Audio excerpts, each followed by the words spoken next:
Devotional. Today we'll take a look at Luke chapter 11, verses 37 through 44.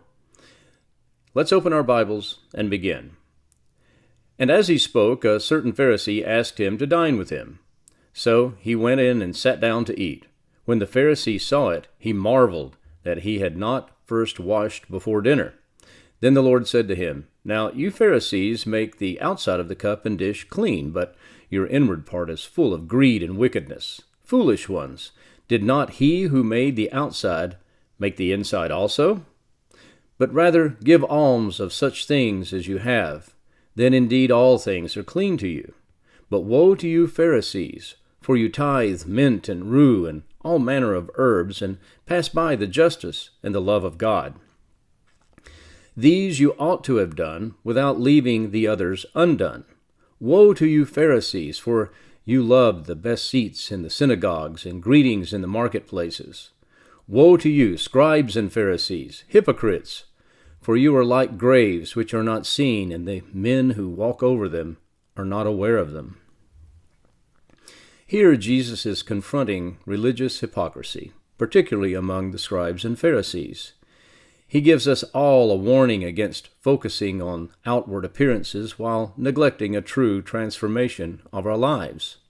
Jesus accepts a dinner invitation from a Pharisee, and we must believe that Christ deliberately failed to wash his hands. It was no accident. He set this up to open the opportunity for correction. There was an ancient Jewish ritual washing that took place before a meal, but it was not commanded in the Mosaic Law. It was simply a tradition. How do I know this? Well, because in Mark chapter 7, verses 3 and 4, it's explained. For the Pharisees and all the Jews do not eat unless they wash their hands in a certain way, holding to the tradition of their elders. When they come from the marketplace, they do not eat unless they wash, and there are many other things which they received and hold, like the washing of cups and pitchers, copper vessels and couches. You see, the Pharisees were obsessed with outward traditions and rituals, but ignored the far more critical issue of inner morality and cleanliness. You don't clean the inside by washing the outside. That's the point Jesus is making about washing the cups and dishes. To ensure everything is clean, start with the inside and freely give from a heart transformed by God.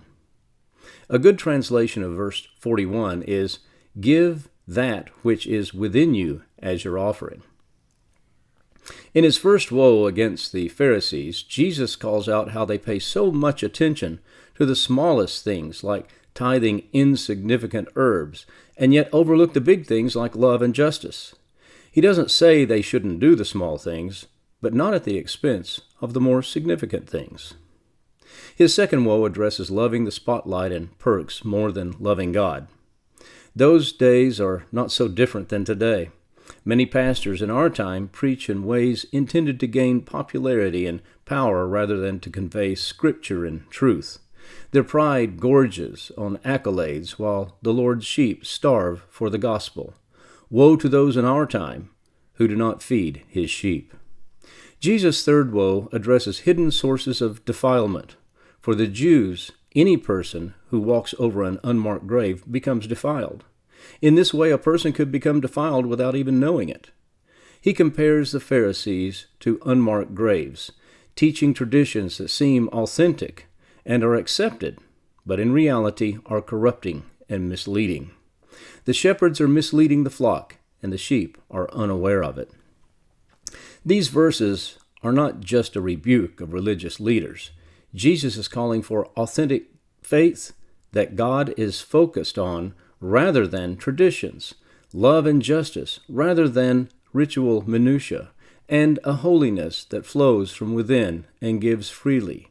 It is a reminder for all of us to examine our motives, because it isn't only about what we do, but why we are doing it. Thank you for spending this time in the Word today. Have a blessed day.